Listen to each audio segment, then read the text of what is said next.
కూర్చుంటే కాలు కదపలేనంటే ఎప్పటికీ రాదుగా ఊహలకో రూపం. బతుకు నీది అనుకుంటే భవిత నీది అనుకుంటే భయపడక వెలిగించే నెత్తురుతో దీపం.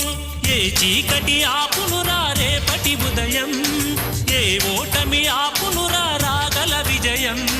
కాలమే నీ పథం, కోరికే నీ రథం, చేయరా సాహసం నీ జయం నిశ్చయం. అనుకుంటే కానిది ఏమున్నది, మనిషి అనుకుంటే కానిది ఏమున్నది.